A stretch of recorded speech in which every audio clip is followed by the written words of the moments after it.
আল্লাহ প্রশ্ন করবেন, এখন আর কে বাকি? মান বাকিয়া ইয়া মালাকাল মউত। মালাকুল মউত বলবেন, হে আল্লাহ তাআলা, এখন তোমার সামনে আমি দাঁড়িয়ে আছি, আর কেউ নাই। আল্লাহ পাক বলবেন, মুত ইয়া মালাকাল মউত। আল্লাহু আকবার। মুত ইয়া মালাকুল মউত, মরে যা, মরে যা। মালাকাল মউত মরে চলে যাবে, এরপরে আর কেউ নাই। আল্লাহ রাব্বুল আলামিন এই অবস্থায় কত বছর কত কাল চলে যাবে আল্লাহ পাক ভালো জানেন, কেউ নাই।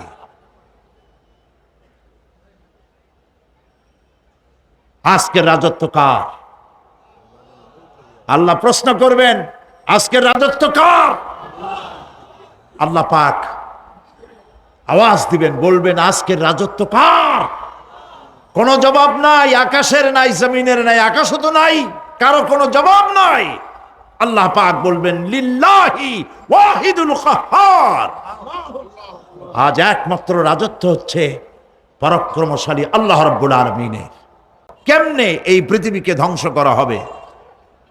আল্লাহ পাক কোন জিনিসকে গোপন রাখেন নাই, ওপেন সিক্রেট, সবগুলিকে খুলে খুলে আল্লাহ বয়ান করে দিয়েছেন। এই পৃথিবী আল্লাহ রাব্বুল আলামিন কেমনে ধ্বংস করবেন, কেমনে কিয়ামত হবে, বিশ্ব ব্যবস্থার পরিসমাপ্তি কেমনে হবে, আল্লাহ পাক কোরআনে কারিমে বলেন, ইযাস সামাউ ফাতারাত ওয়া ইযাল কাওয়াকিবু তাসারাত ওয়া ইযাল বিহারু ফুজ্জিরাত ওয়া ইযাল কুবুরু বু'সিরাত। ইযাস সামাউ ফাতারাত, আকাশসমূহ বিদীর্ণ হয়ে যাবে, দীর্ণ বিদীর্ণ হয়ে যাবে। কাতাইয়িস সিজিল্লি লিল কুতুব, কিতাবের পৃষ্ঠা যেমন একটার উপর একটা পড়ে, শুনতেছেন কথা? বইয়ের পাতা যেমন একটার উপরে একটা পড়ে, এভাবে উল্টাতে থাকলে অনুরূপ ভাবে আকাশ সমূহ একটার পর একটা বইয়ের পাতার মতো পড়ে ভেঙ্গে চুরে চুরমার হয়ে যাবে। সুবহানাল্লাহ। ওয়াইদাল কাওয়াকিবু তাসারাত, সমস্ত তারকাগুলি বিক্ষিপ্ত হয়ে পড়তে থাকবে। তারকা, আপনারা কি মনে করেন নাকি যে তারকাগুলি আতশবাজি যেমন ফুটকে ফুটকে ওঠে, ওই রকম কতগুলি ছিটকে ছিটকে পড়বে, চোখে দেখা যাবে, মাটির সাথে কিছুই পড়বে না, এরকম মনে করেন নাকি? তারকা সম্পর্কে আপনাদের ধারণা কি? বিশাল তারকা, কত তারকা! সমুদ্রের বেলাভূমিতে দাঁড়িয়ে বালুকণাগুলি, সমুদ্রের বালুকণাগুলি গোনা যদি সম্ভব হয়, আল্লাহর আকাশে কত তারকা গুণে শেষ করা যাবে না। এ তারকা এতটুক নয়, যতটুক আপনি দেখেন বিশাল তারকা, যে সূর্য পৃথিবীর চাইতে 13 লক্ষ গুণ বড়, এরকম 1.5 থেকে 2 অথবা 3 কোটি সূর্য খাইয়া পেটের মধ্যে হজম করতে পারে এমন হাজার হাজার বিলিয়ন বিলিয়ন তারকা আল্লাহ পাক গ্যালাক্সির মধ্যে পয়দা করে রেখেছেন। এগুলি যখন ছিটকা পড়তে থাকবে পৃথিবীর উপরে, ওয়াইদাল কাওয়াকিবু তাসারাত, সমস্ত তারকাগুলি বিক্ষিপ্ত হয়ে পড়তে থাকবে। ওয়াইদাল বিহারু ফুজ্জিরাত, সমুদ্রগুলি দীর্ণ বিদীর্ণ হয়ে যাবে, সমুদ্রের পানিগুলি নিঃশেষিত হয়ে যাবে, তলদেশ ফেটে যাবে এবং তলদেশ থেকে অগ্নি উদ্গীরণ হতে থাকবে, সমুদ্রের তলদেশ থেকে। বিশ্বাস করেন? এই মাটির মধ্যে আছে না আগুন, পাথর পোড়াইয়া আলকাত্রার মতো লাভা বানাই দিতে পারে এমন প্রচন্ড উত্তপ্ত আগুন রয়েছে মাটির ভেতরে। সমুদ্রের পানিসমূহ নিঃশেষিত হয়ে যাবে, দীর্ণ বিদীর্ণ হবে, সেখানে আগুন জ্বলতে থাকবে। কি ভয়াবহ দৃশ্য হবে! আর কবরের মধ্যে যা কিছু আছে কবরগুলি তা উদ্গীরণ করে দেবে। অন্য সূরার মধ্যে আল্লাহ পাক বলছেন, ইযাশ শামসু কুমিরাত ওয়া ইযান নুজুমুন কাদারাত ওয়া ইযাল জিবালু সুজ্জিরাত। যখন সূর্যকে ঢেকে দেওয়া হবে, বিশাল সূর্যটা হারায় যাবে, আর তারকাগুলো বিপর্যস্ত হয়ে যাবে, পাহাড়গুলিকে চালিয়ে দেওয়া হবে। فَإِذَا النُّجُومُ طُمِسَتْ وَإِذَا السَّمَاءُ فُرِجَتْ وَإِذَا الْجِبَالُ نُسِفَتْ। যখন তারকা স্থিমিত হয়ে যাবে, তারকাগুলিতে কোনো আলো থাকবে না, আসমান বিদীর্ণ হবে, পাহাড় সমূহ উড়ে দেওয়া হবে। সুবহানাল্লাহ বল। পাহাড়গুলি উড়ায় দেওয়া হবে। অবস্থা লক্ষ্য করেন, আকাশ ভেঙে ভেঙে পড়তেছে, তারকাগুলি বিক্ষিপ্ত হয়ে পড়তেছে, সব সমুদ্রের পানি শেষ হয়ে গিয়েছে, সমুদ্রের তলদেশ ফেটে ফেটে অগ্নি উদ্গীরণ করে দিচ্ছে, সূর্য ঢাকা পড়ে গেছে। মহান আল্লাহ রাব্বুল আলামিন বলেন, শুধু সূর্য ঢাকা পড়বে না, মানুষেরা দেখতে পাবে فَإِذَا بَرِقَ الْبَصَرُ وَخَسَفَ الْقَمَرُ وَجُمِعَ الشَّمْسُ وَالْقَمَرُ।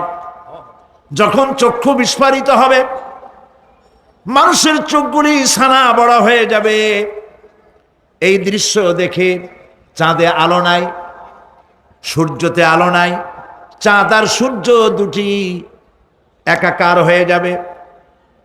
আল্লাহ পাক বলছেন, ওয়া হুমিলাতিল আরদু ওয়াল জিবালু ফাদুক্কাতা দাক্কাতান ওয়াহিদা।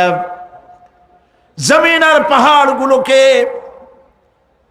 এর মধ্যে সংঘর্ষ বাঁধিয়ে দেওয়া হবে, পাহাড়গুলি উঁচু করে মাটির উপরে আছাড় মারা হবে, একই আঘাতে পাহাড়গুলি চূর্ণ বিচূর্ণ হয়ে যাবে। সুবহানাল্লাহ। এই কথার মধ্যে কোনো ভুল আছে? কেবলমাত্র কাফের, বেঈমান, তাদের কলিজায় এ কথা ভয়ের সৃষ্টি না করতে পারে। ঈমানদারদের কলিজা ফেটে যাওয়ার কথা। কি ভয়াবহ দৃশ্য! তারকা পড়তেছে, আকাশ ভাঙতেছে। খালি রাশিয়ার একটা রকেট বহু বছর পর্যন্ত মহাশূন্যে উঠতেছিল, একদিন পত্রপত্রিকায় দেখতে পেলাম ওইটা ভাঙ্গে পড়বে, ওইটার মেয়াদ শেষ হয়ে গেছে, ভাঙ্গে পড়বে। বিশ্ব মহাচিন্তায় পড়ে গেল, কোন দেশে পড়বে? যদি কোনো দেশের উপরে পড়ে, সে দেশ শেষ হয়ে যাবে, বিল্ডিং, মানুষ, স্থাপনা সব চূর্ণ বিচূর্ণ হয়ে যাবে, ভয়তে অস্থির। রাশিয়ার বিজ্ঞানীরা চেষ্টা করলো সেটাকে সরাইয়া কোন জমিনে যাতে না পড়ে মহাসমুদ্রে ভালাবার জন্য চেষ্টা করতে লাগলো। মনে আছে ঘটনা আপনাদের? পত্রপত্রিকা যারা পড়ে মনে থাকারই কথা। রাশিয়ার একটা রকেট, এটার কত বড় হবে, ওইটা ভেঙে চুরে পড়বে, সে ভয়তে দুনিয়া অস্থির। আর আল্লাহ পাক বলছেন, এতে কোনো সন্দেহ নাই, আকাশ একটার পর একটা ভেঙে চুরে চুরমার হয়ে পড়তে থাকবে, তারকাসমূহ বিক্ষিপ্ত হয়ে পড়বে, দরিয়া দীর্ণ বিদীর্ণ হয়ে যাবে, চন্দ্র আর সূর্য ধাক্কা লেগে একাকার হয়ে যাবে, চাঁদে আলো নাই, সূর্যে আলো নাই, অন্ধকার এক বিভীষিকাময় পূর্ণ হয়ে যাবে গোটা বিশ্ব। পাহাড়গুলো উঁচু করে মাটির উপরে আছাড় মারা হবে, এক ধাক্কায় পাহাড়গুলো ভেঙে চুরে চুরমার হয়ে যাবে। সুবহানাল্লাহ। এই অবস্থা যখন, এই ভয়ঙ্কর পরিস্থিতি যারা লক্ষ্য করবে, আল্লাহ রাব্বুল আলামিন বলেন, মানুষেরা ভয় অস্থির হয়ে দৌড়দৌড়ি আরম্ভ করবে। ইয়াকুলুল ইনসানু ইয়াউমাইদিন আইনাল মাফার।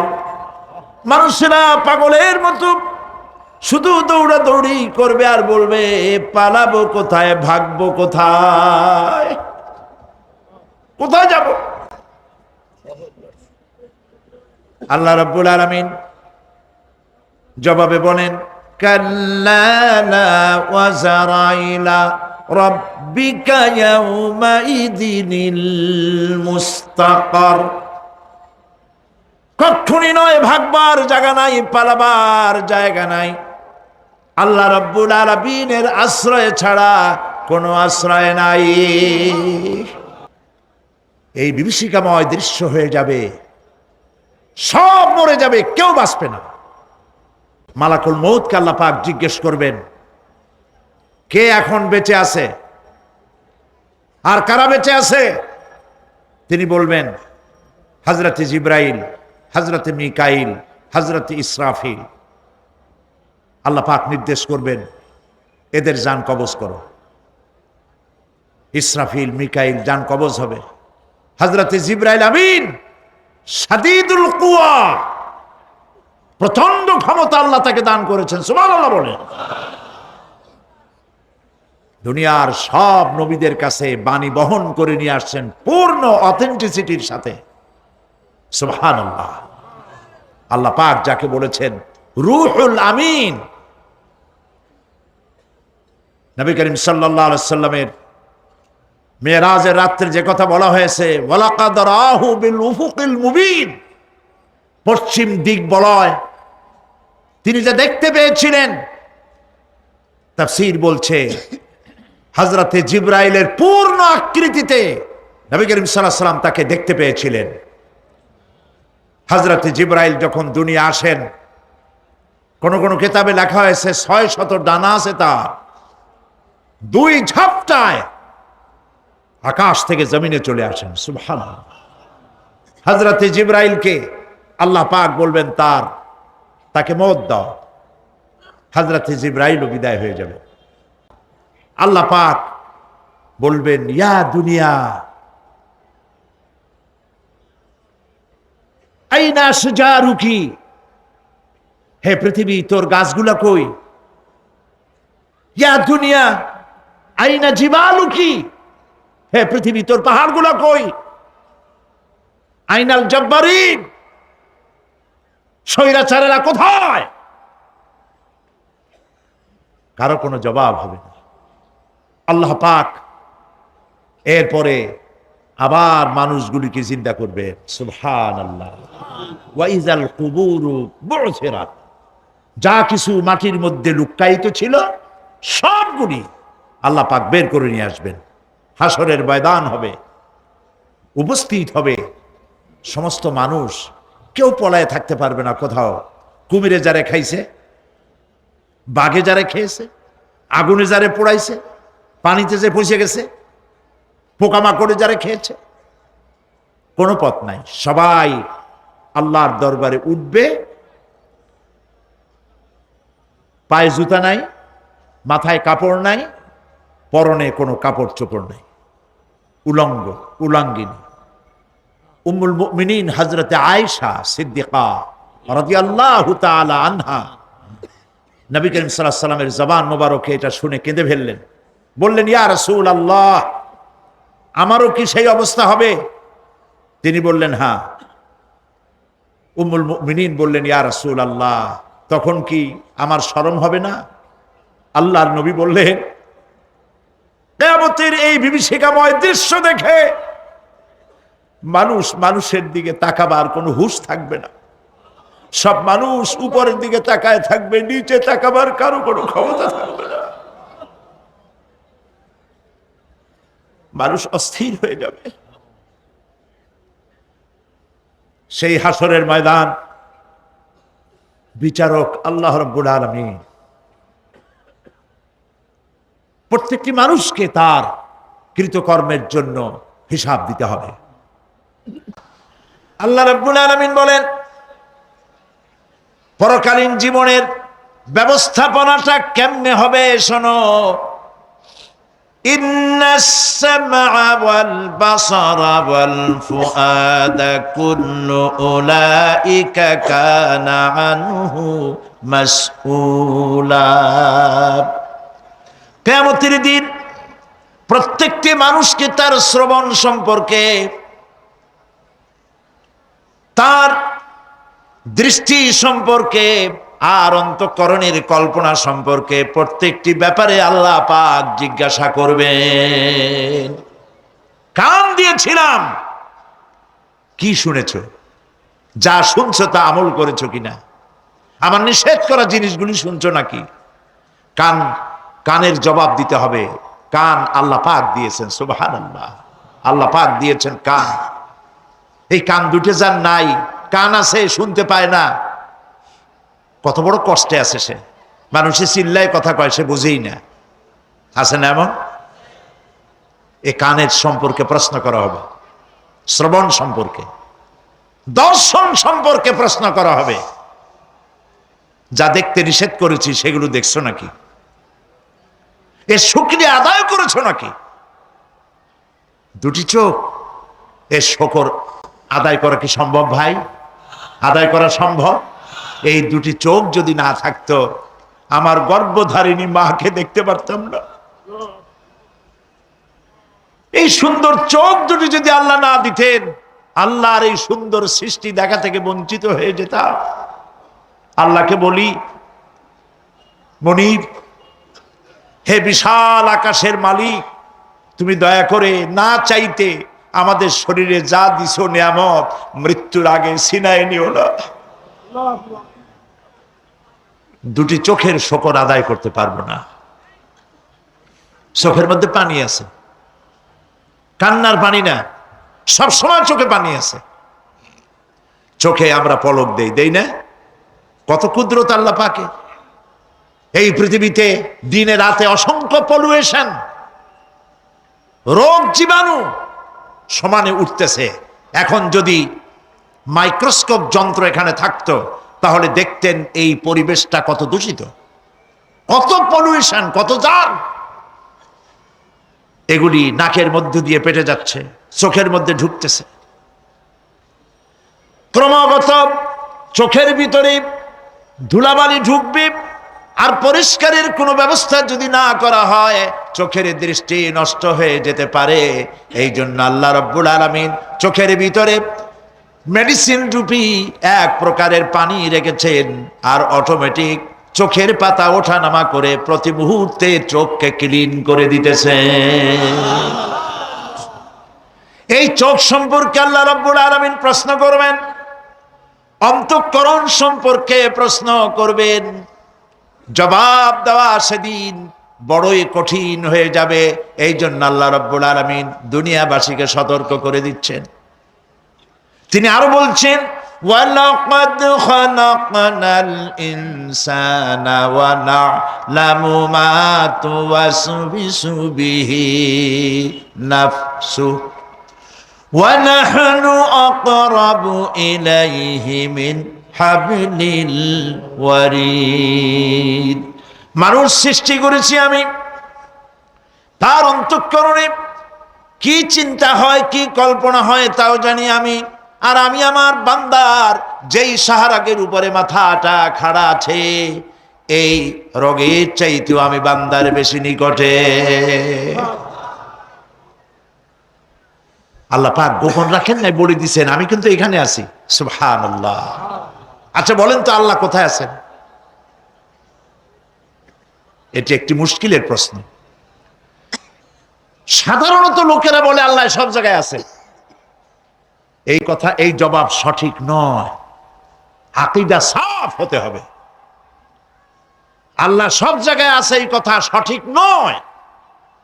যদি আল্লাহ সব জায়গায় থাকেন, তাহলে দুনিয়ার সব জায়গা ভালো না, কিছু কিছু খারাপ আছে। তাহলে খারাপ জায়গায়ও থাকতে হয়।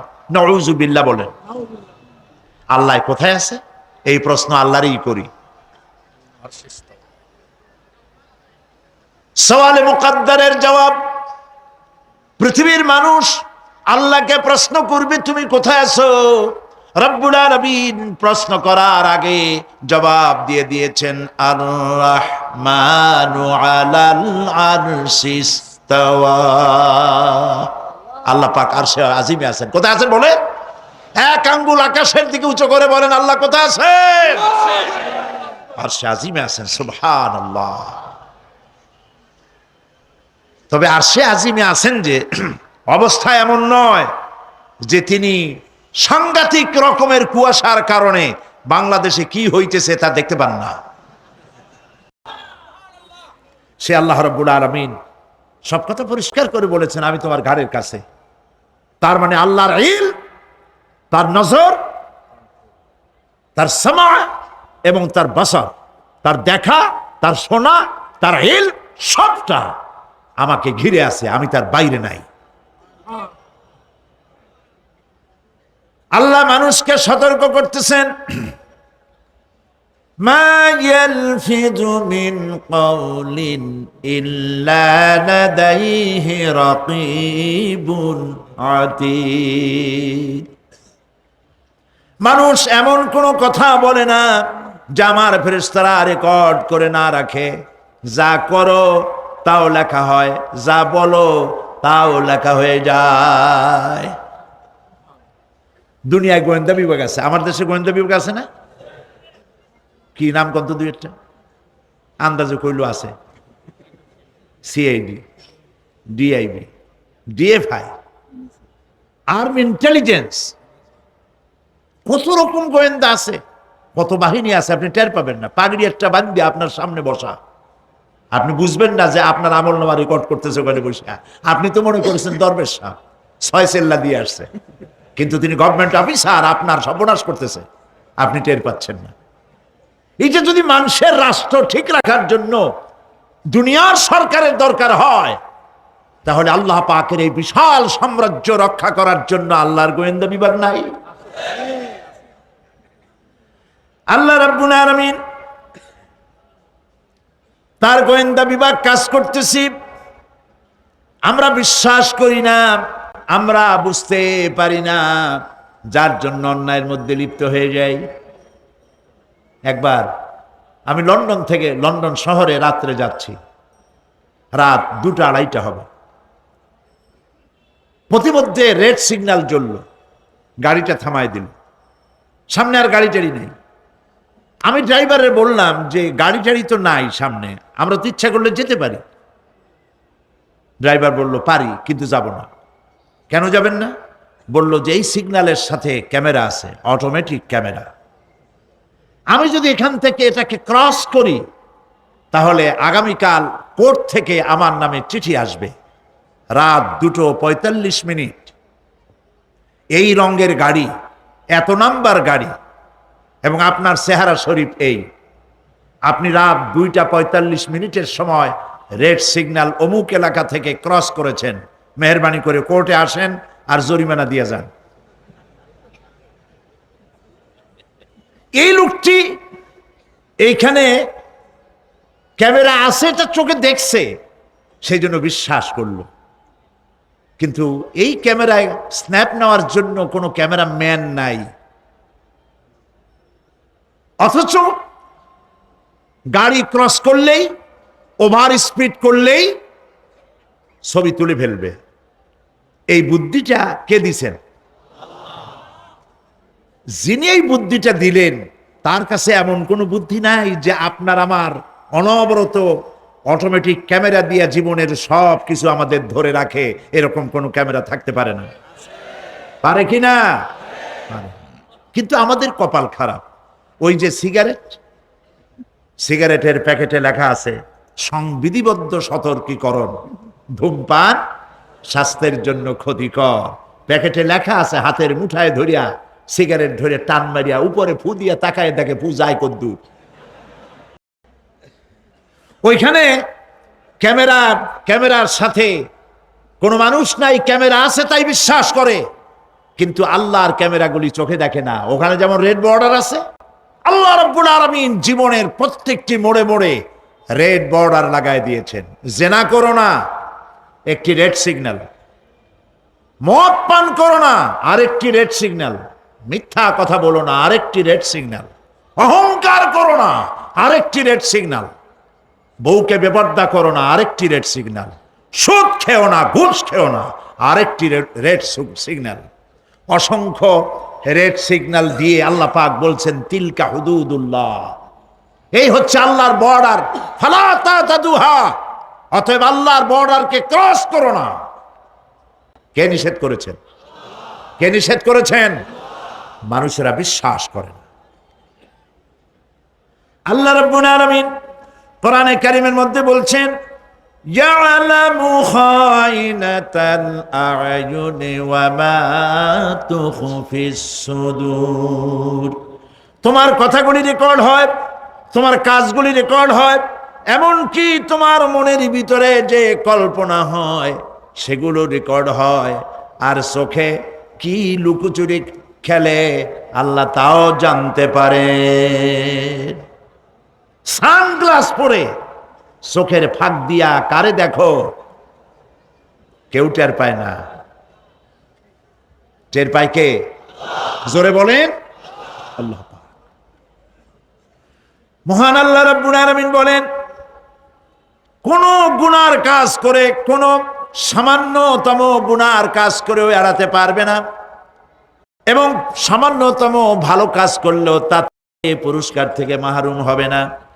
আল্লাহ পাক বলেন, ওয়া ইন কানা মিসকালা হাববাতিন মিন খারদালিন আতাইনা বিহা ওয়া কাফা বিনা হাসিবিন। একটি সরিষা পরিমাণ আমলকেও আল্লাহ পাক কিয়ামতে হাজির করবেন। হিসাব নেওয়ার জন্য আল্লাহ পাক বলেন, আমি যথেষ্ট। সুবহানাল্লাহ বলেন।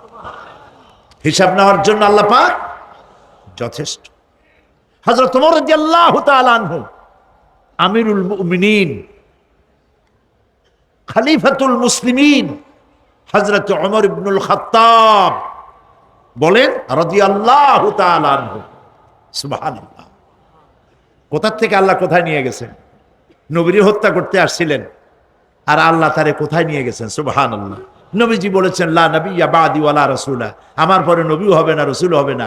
যদি কেউ নবী বা রাসূল হইতো, কে হইতো? ওমরে আল্লাহ নবী বানাই দিতেন। সুবহানাল্লাহ। সেই ওমরের কতটুকু জানি আমরা? অনেক কিছুই জানি না। হযরত ওমর রাদিয়াল্লাহু তাআলা আনহু অন্ধকার রাত্রে একদিকে যাচ্ছিলেন, পেছনে কিছু লোক ছিল। হঠাৎ করে তিনি প্রশ্ন করলেন, আচ্ছা, তোমাদের মধ্যে কেউ কি বলতে পারো কোরআনে কারীমের মধ্যে সব থেকে হতাশাব্যঞ্জক আয়াত কোনটি? অন্ধকারের ভেতরে একজনে জবাব দিলেন, ফামান ইয়ামাল মিসকালা যাররাতিন খায়রান ইয়ারাহ ওয়া মান ইয়ামাল মিসকালা যাররাতিন শাররান ইয়ারাহ। এর অর্থ হলো, যদি কেউ যারা পরিমাণ, সরিষা পরিমাণ ভালো কাজ করে কিয়ামতে সেটা দেখতে পাবে, আর যদি সামান্য সরিষা পরিমাণ গুনার কাজও করে, খারাপ কাজ করে, সেটা দেখতে পাবে। এই আয়াতটি যখন নাজিল হয়, এই সূরা যখন নাজিল হয়, হযরতে আবু সাঈদ খুদরি রাদিয়াল্লাহু তাআলা আনহু তিনি রাসূলুল্লাহকে প্রশ্ন করলেন, ইয়া রাসূলাল্লাহ, আল্লাহ যে আয়াত নাজিল করলেন, কিয়ামতের দিন আমি কি আমার এমনকি ছোট্ট পাপও কি দেখতে পাবো? আল্লাহর নবী বললেন, আল্লাহ বলেছেন অবশ্যই দেখতে পাবা। হযরত আবু সাঈদ খুদরি রাদিয়াল্লাহু তাআলা আনহু চিৎকার করে কেঁদে উঠলেন, বললেন, তাহলে তো আমি মরেই যাব। আমার ছোট্ট পাপটাও যদি আমি দেখি কিয়ামতে, আমি তো মরে যাব।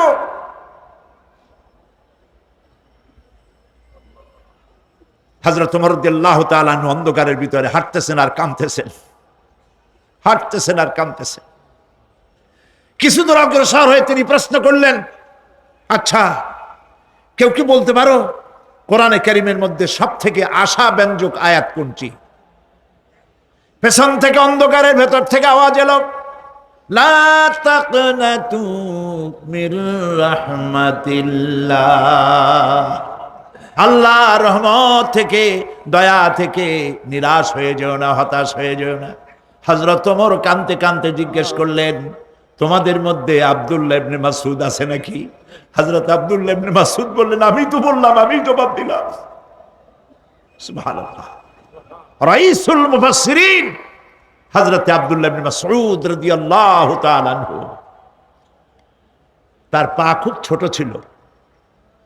হাদিস শরীফে এসেছে, সাহাবীরা তার পা দেখে একটু মুস্কি মুস্কি হাঁটতেছিল, এত ছোট পা।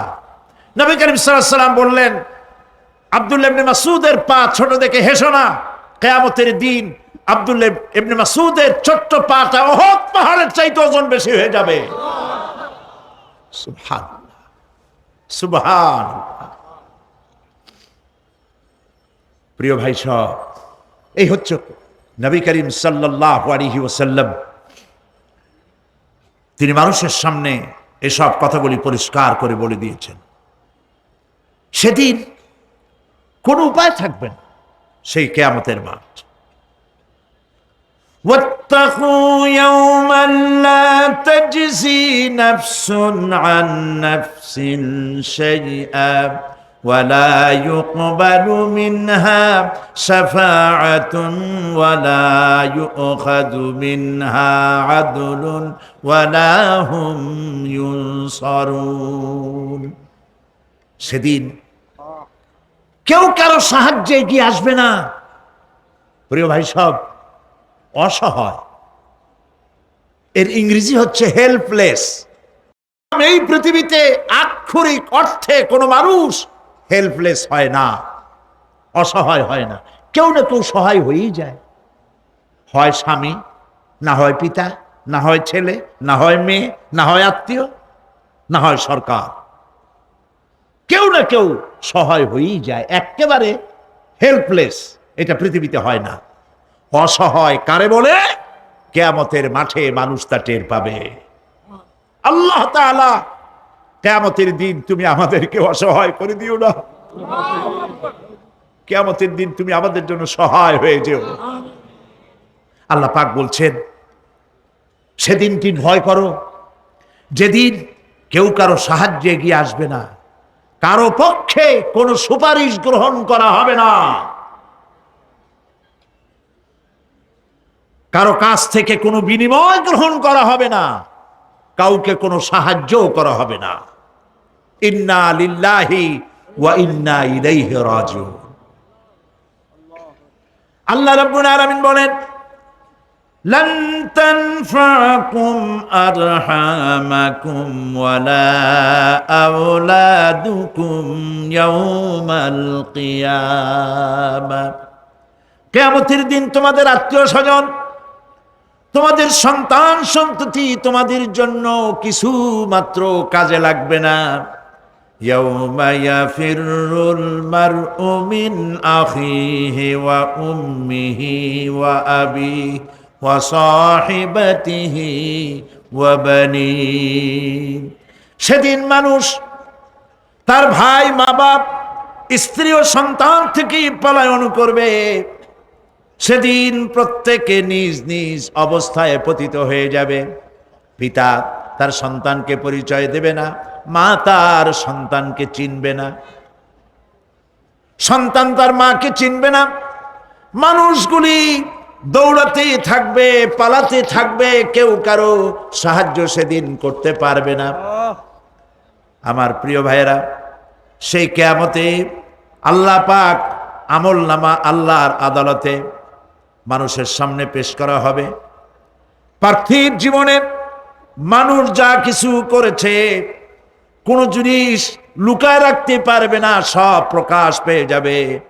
কিয়ামতের পূর্বেই আল্লাহ রাব্বুল আলামিন সব কিছুকে রেকর্ড করে রেখেছেন। আবারও বলছি, আল্লাহ পাক কোনো কিছু গোপন রাখেন নাই। কিভাবে রেকর্ড করছেন?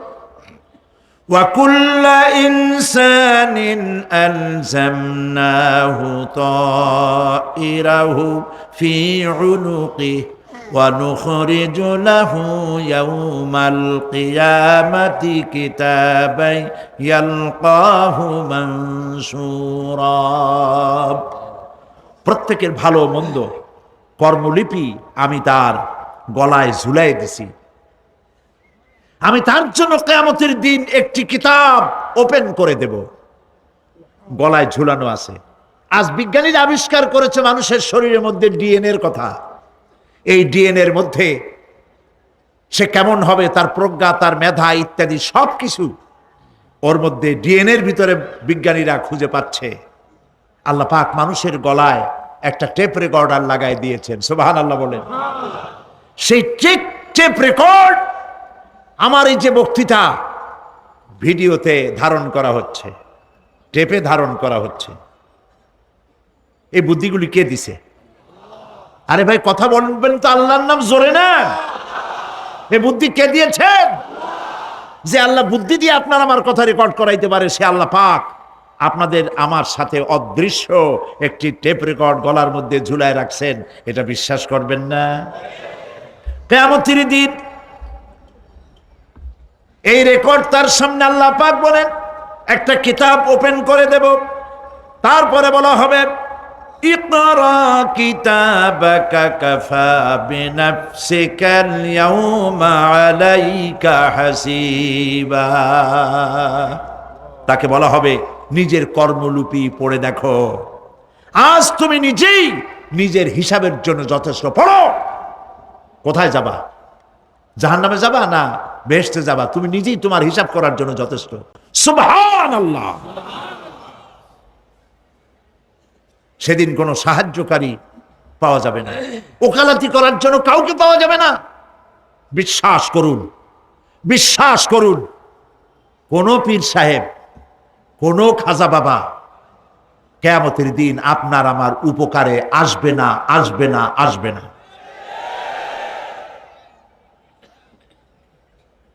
আমল ভালো হবে, আল্লাহ ক্ষমা করবেন। আমল ভালো নাই, পীর সাহেবরা কিচ্ছু করতে পারবেন না। কেউ কেউ মনে করেন পীর সাহেব আমার সুপারিশ করবেন। কিয়ামতের দিন আপনারাই দেখবেন ওনাদের সুপারিশ কে করে। কিয়ামতের দিন আল্লাহ পাক আরো পরিষ্কার করে বলছেন লান তানফাকুম আরহামুকুম ওয়ালা আওলাদুকুম ইয়াউমাল কিয়ামা। কিয়ামতের দিন সন্তান সন্ততি আর সম্পদ কোনো কাজে লাগবে না, এগুলি কোনো উপকার হবে না মানুষের জন্য। আর সেখানে উৎকোচেরও কোনো কারবার চলবে না। এই পৃথিবীতে উৎকোচ দিয়ে অনেক কাম করা যায়, কিন্তু কিয়ামতে চলবে না। আল ইয়াউমা লা ইয়ানফাউ মালুন ওয়ালা বানুন। সুবহানাল্লাহ, সুবহানাল্লাহ। যেখানে কিয়ামতের দিন ধন সন্তান সন্ততি কোনো কাজে লাগবে না।